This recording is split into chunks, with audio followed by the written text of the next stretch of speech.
Jā, paldies par vārdu došanu. Jā. Sveiki visiem. Ķeršos uzreiz pie lietas. Tātad te jūs uzreiz redzat to sugu sarakstu, kas ir iekļauts biotopu direktīvas pielikumos un kam būtu jānosaka šie aizsardzības mērķi. Kā redzat, gandrīz visiem tika noteikti valsts līmeņa mērķi un 4 sugām, kas ir 2. pielikuma sugas, tad arī šie vietu līmeņa mērķi. Kā redzat, vairākas sugas nav iekrāsotas, tad tas nozīmē, ka viņām mērķi netika noteikti, un es atļaušos bišķiņ ātri paskaidrot, kāpēc nē. Tā, kad Latvija iestājās Eiropas Savienībā, un viņai bija jāpild biotopu direktīvas prasības, tad tajā brīdī lidvāve vēl Latvijā kāda vismaz vēl dzīvoja, bet jau kāds 10 gadus nekas par viņām nav dzirdēts. Tā kā, vismaz es uzskatu, ka viņas ir izzudušas mūsu faunā. Mazais vakars sikspārnis ir tāds, kas līdzīgi kā te jau ļoti labi noraksturotā suga mēdz lidot tālu un ir liels aizdomas, ka tie daži gadījumi, kad viņš ir konstatēts Latvijā, ka tie īpaņi ir atlidojuši no Lietuvas un Latvijā iespējams nemaz tādas vietējas populācijas nav. Savukārt,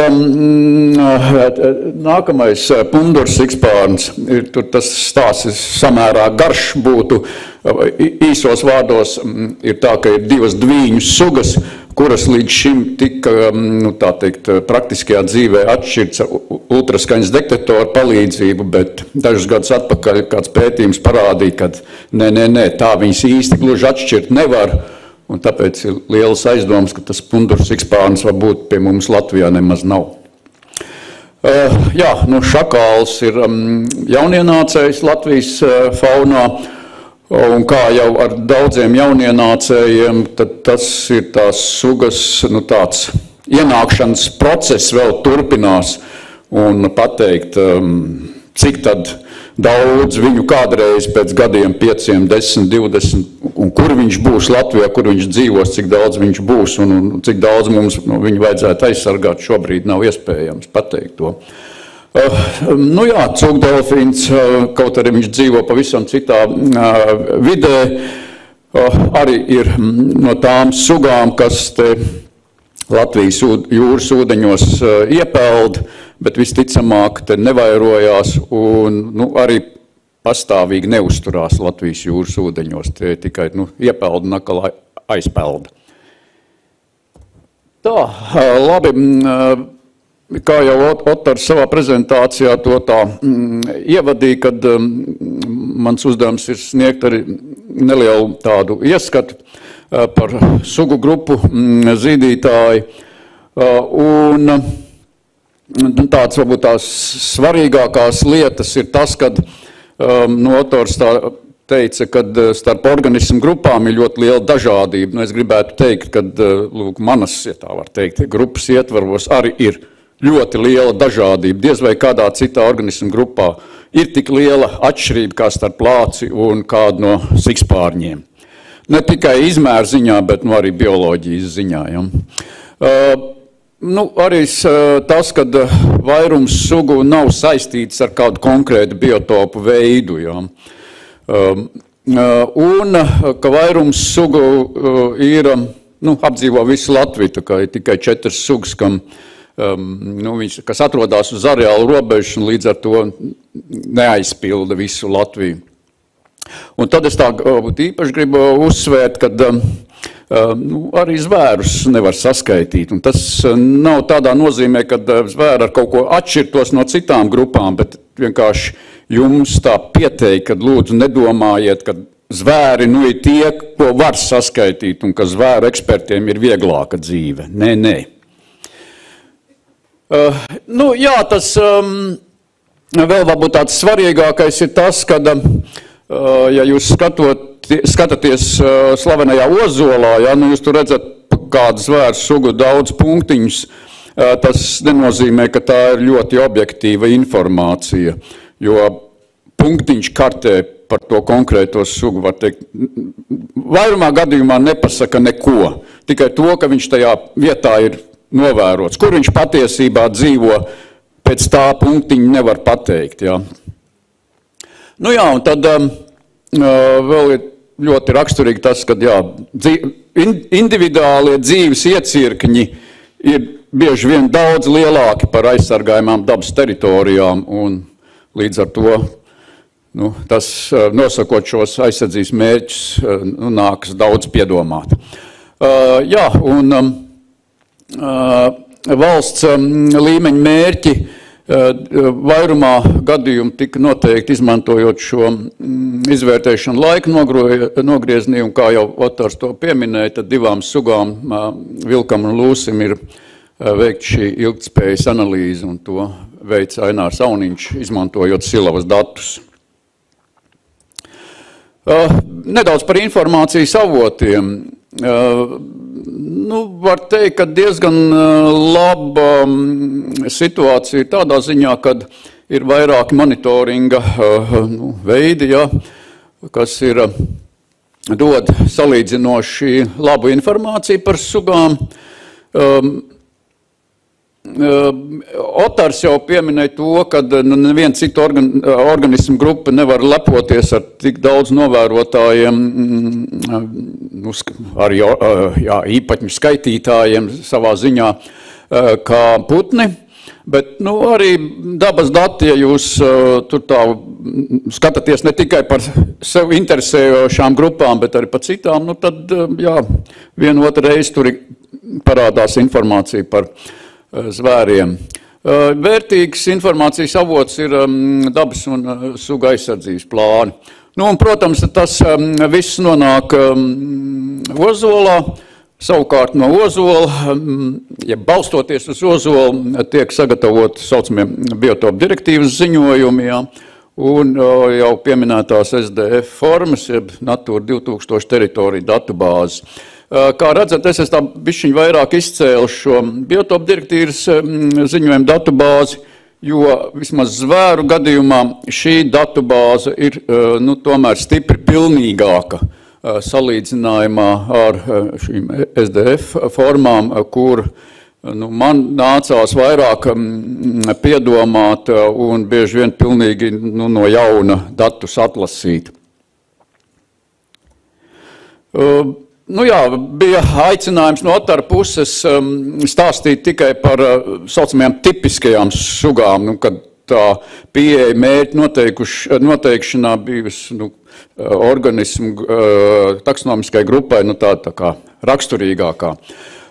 Ja attiecībā uz valsts līmeņa mērķu noteikšanu, es varu teikt, ka visas tās sugas, kam valsts līmeņa mērķis tika noteikts, tad viņas bija tipiskās sugas, tur tā pieeja bija visām ļoti, var teikt, līdzīga, atskaitot tās divas sugas. Bet tām 4 sugām, kam bija jānosaka vietu līmeņi, tad katra bija katrai vajadzēja ļoti atšķirīga pieeja izmantot, tad man nebija iespējams pasludināt kādu par tipisko sugu. Lūk, un tad viena no netipiskajām sugām ir lācis, kā jau mūsdienās laikam slavenākā zvērs suga Latvijā. Tādi daži atkal punkti, kas raksturo šo sugu. Kā pirmais jūs redzat, kad viņš atrodas uz areālu robežas, teiksim tā, pagaidām, jo kā tālāk to stāstīšu, varbūt, kad situācija mainīsies. Ļoti liels dzīves iecirknis, diemžēl nebija dati par Igauniju. Jā, tas būtu tāds, varētu gandrīz 1:1 teikt, ka tas, kas ir Igaunijā, tad tos datus mēs varam attiecināt arī uz Latviju. Principā dzīves iecirkņu lielums galvenokārt ir atkarīgs no barības pieejamības. Un es, piemēram, nebūtu korekti izmantot datus no Skandināvijas, kur ir daudz pētījumi, ir labi dati, bet tur tie individuālie dzīves iecirkņi ir daudzkārt lielāki nekā, piemēram, Bulgārijā, jo tā barības pieejamība ir daudz mazāk. Lācim ir daudz vairāk jāstaigā, lai pabarotos Skandināvijā nekā, piemēram, Bulgārijā. Un vēl to es pēc tam uz kartes parādīšu, kad joprojām visticamāk tiem nosacīt Latvijas lāčiem pat nav šādi dzīves iecirkņi, tad izteikti, ja, ka viņi staigā, kur iepatīkās. Un, jā, kā te ir norādīts, tad pēc 2015. Gada ir sācies tā kā skaita eksplozija. Kāpēc uz areāla robežas? Ja? Šeit ir parādīta, kā redzat, tur samērā svaiga karte, ja tā var teikt, 21. gads, kur Latvija vispār netiek tā areālā iekļauta. Un iemesls ir šis, es domāju, visticamāk, kad, kā redzat, iet runa par šo Baltijas Karēlijas populāciju, kas ir tur, jā, kā redzat, vairāki, par 10 000 tiek vērtēta. Ja tie nav saskaitīti tie lāči, tas ir ekspertu vērtējums. Tad tas atkal atbilstoši nosacīt ekspertu vērtējumam Latvijā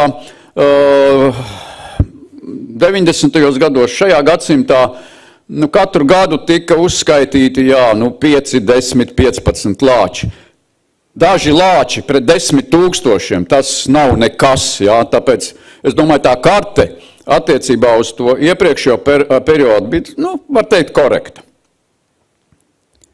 Bet situācija ir stipri mainījusies. Monitoringa atskaitē par pagājušo gadu ir ierakstīts, ka Latvijā ir jau pār par 100 lāčiem. Atkal, tas ir vērtējums, tie nav burtiski saskaitīti lāči. Bet, kas ir interesanti, neskatoties uz to, vai Latvijā bija 5, 10 lāči vai jau 100 lāči, tad viņu izplatība izskatās, ka vismaz pagaidām nav mainījusies. Tā kā Latvijā būs 300, varbūt 500 lāči, iespējams arī Kurzeme būs apdzīvota. Bet pagaidām mēs pieturamies pie tā kvantitatīvā vērtējuma, kas ir pēdējā biotopu direktīvas ziņojumā, tad tas ir 2019. gads. Tāpēc tā ir arī šī pašreizējā vērtība, kas tiek izmantot, jo tas ir pēdējais ziņojums. Un, jā, tas cipariņš ir redzams. Ja mēs tagad kvantitatīvi jāizsaka mērķa populācija, tad jūs, kā redzat, tā ir tikai 7 īpatņi. Tas nav, es to nerēķināju, to dators rēķināju. Tā kā, ja jums nepatīk tas cipars, pārmetumi ir datoram.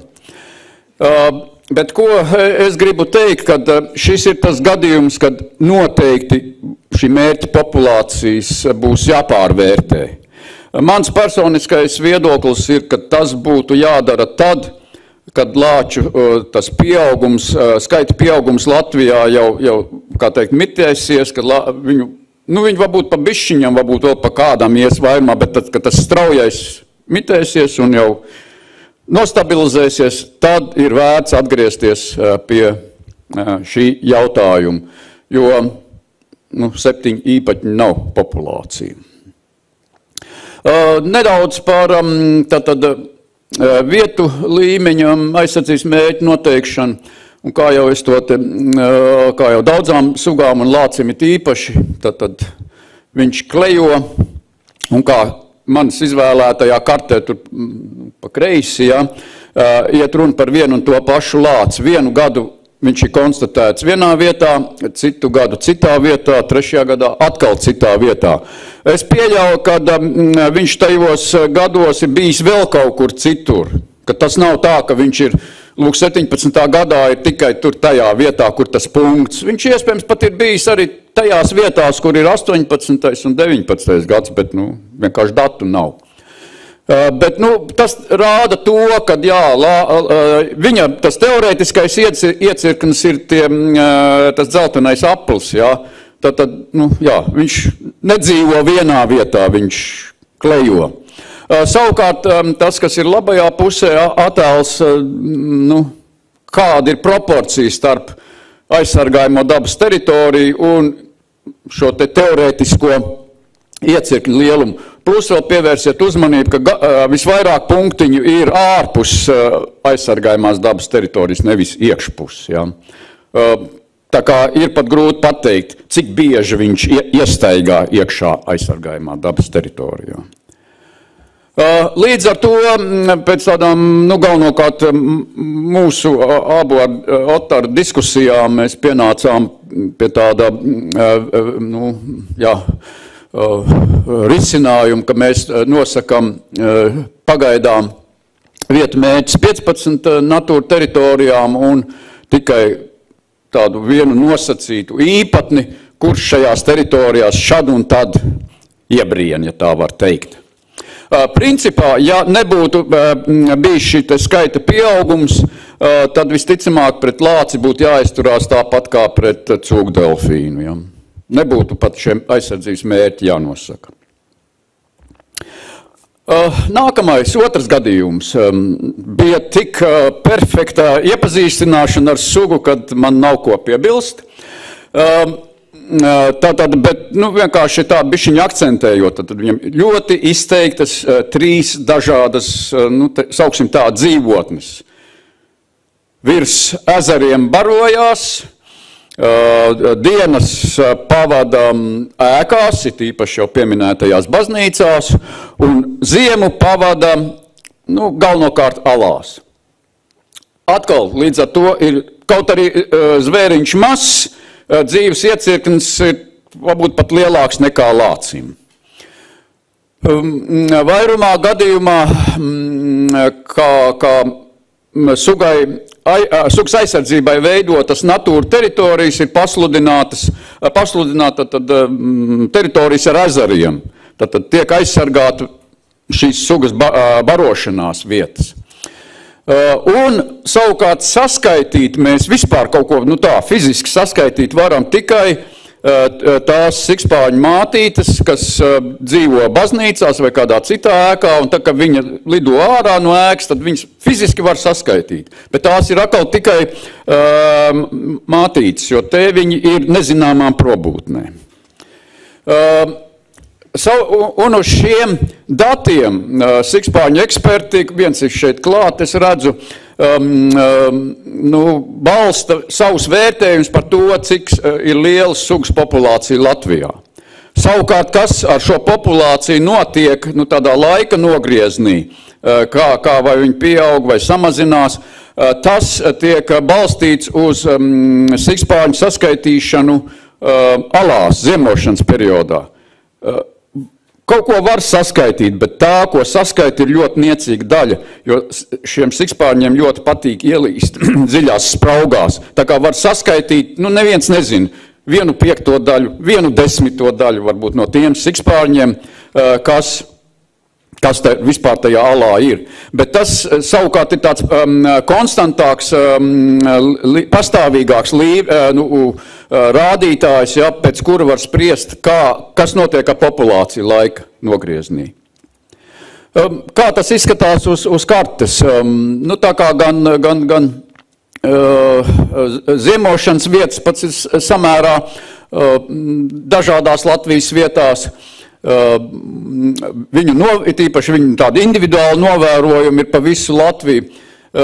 Protams, tās mātīšu, saucamās aukļu kolonijas, galvenokārt ir izvietotas Latgales baznīcās. Ja. Bet, principā mēs uzskatām, ka visa Latvija ir areāls šai sugai, līdz ar to, aizsardzības mērķis ir visa Latvija. Savukārt, tā kā sugai tiek veikts monitorings, ir dati, ir noziņoti šajos saucamies biotopu direktīvas ziņojumos, un man atlika šos datus ierakstīt Excel tabulā, dators sarēķināja, rezultāts jums ir redzams. Un attiecībā uz vietu mērķiem, tur bija bišķiņ grūtāk un sarežģītāk. Principā es gribētu teikt, ka šis bija tas sarežģītākais gadījums attiecībā uz zvēru sugām. Kā redzat, lūk, tad uz kartes ir Lubāna mitrājs, daudz ūdeņu, virs kuriem barojās sikspārņi, bet visas šīs augļu kolonijas atrodas ārpus pat arī tā, kas ir kartē redzams ļoti, ļoti tuvu, viņi tomēr formāli ir ārpus natūras. Šoreiz tika izmantoti dati no Polijas, jo, kā teikt, citi neatradās vispār, un šie dati saka, ka mātītes, tā kā viņiem ir mazuļi, baroties lido vidēji kaut kur ap 12 kilometriem. Ja. Konsultējoties ar sikspārņu ekspertiem, mēs nolēmām, ka tīri tādiem tālākajiem aprēķiniem mēs izmantosim 10 kilometrus, tad tie apļi rāda, kur tīri teorētiski šis mātītes varētu cik tālu lidot un baroties. Un kā redzat, tad uz šo te Lubānu mitrāju lido vismaz no 4 augļu kolonijām. Bišķiņ savādāka situācija ir citās, it īpaši mazās aizsargājumās dabas teritorijās, lūk, dabas liegums Asūnas ezeri, kas ir pavisam maziņš, un kur pilnīgi skaidrs, ka no blakus esošās kolonijas sikspārņi lido ne tikai uz šo dabas liegumu, bet arī uz citiem ezeriem. Plus vēl no citas augļu kolonijas ļoti iespējams, ka lido uz Asūnas ezeriem. Lai no šīs situācijas, kā teikt, ar godu izietu, tika izdomāta šāda schēma. Mātīšu skaits Asūnas kolonijā ir zināms, monitorings to pasaka. Mēs zinām, bet izmantojot šo saucamo 10 km buferu, mēs aprēķinājām, kāda ir platība, ūdeņu platību šai te kolonijai. Līdzīgi aprēķins veicām citām kolonijām. Aprēķinājām arī, kāds ir nosacītais blīvums virs ūdeņiem kolonijas, tajā 10 km buferī.